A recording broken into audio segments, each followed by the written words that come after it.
तर ओम बिर्ला यांनी एनडीए कडून अध्यक्षपदासाठी अर्ज भरलेला आहे। एनडीए कडून लोकसभा अध्यक्षपदासाठी पुन्हा एकदा ओम बिर्लांचाच अर्ज भरला गेलेला आहे। त्यामुळे आता ओम बिर्ला विरुद्ध के सुरेश अशी अध्यक्षपदाच्या निवडीमध्ये चुरस आपल्याला पाहायला मिळेल। या आधीच्या टर्ममध्ये सुद्धा ओम बिर्ला यांनी अध्यक्षपद भूषवलेलं होतं आणि त्यानंतर आता नवीन टर्ममध्ये सुद्धा एनडीए कडून त्यांना संधी देण्यात आली आहे। तर इंडिया आघाडीने के सुरेश यांना उमेदवारी दिलेली आहे, अर्ज दाखल केलाय।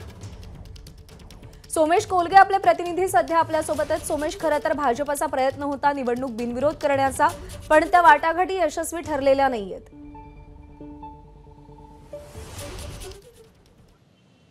नक्कीच प्रज्ञा, इतिहासातली ही खूप मोठी बातमी आहे। त्याचं कारण पहिल्यांदा जवळपास असं घडतंय की लोकसभेच्या अध्यक्षपदासाठीची जी निवडणूक आहे ती बिनविरोध होत नाहीये।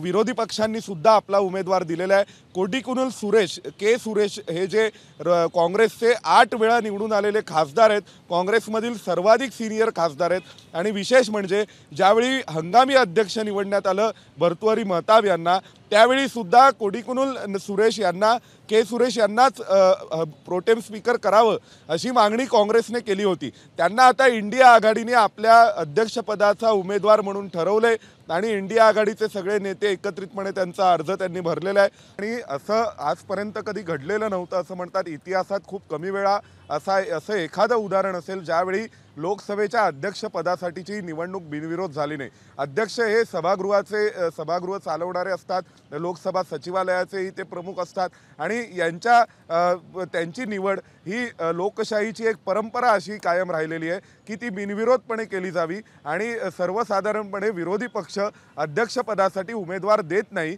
उपाध्यक्ष जे असतात ते विरोधी पक्षांकडून निवडले जातात आणि विरोधी पक्षांचा उपाध्यक्ष आणि सत्ताधारी पक्षांच्या वतीने सर्वसाधारणपणे अध्यक्ष असं, कारण अध्यक्षांचं पद हे संपूर्ण लोकसभेचं पद समजलं जातं। प्रत्येक खासदाराचा अध्यक्ष हा एक आधार असतो आणि त्यामुळे त्यांची निवडणूक बिनविरोध व्हावी अशी एक परंपरा आपल्या देशात होती।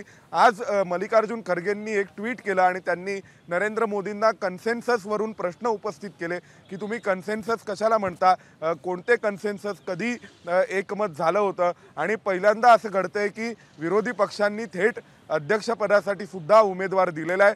त्यामुळे आता एनडीएची कसोटी आहे की त्यांना त्यांचे उमेदवार असलेले ओम बिर्ला यांना बहुमताने निवडून आणावं लागेल। अध्यक्षांची जी निवडणूक होते त्यावेळी खासदार मतदान करतात, ते गुप्त मतदान पद्धतीने असतं, कारण खासदारांना त्यामध्ये मतदान करता यावं मोकळेपणाने अशी त्यामागची कल्पना आहे। तर या सगळ्या आधारे आता एक मोठा सस्पेन्स निर्माण झालेला आहे की एनडीएचे अध्यक्ष ओम बिर्ला पुन्हा एकदा लोकसभेचे अध्यक्ष होतात का।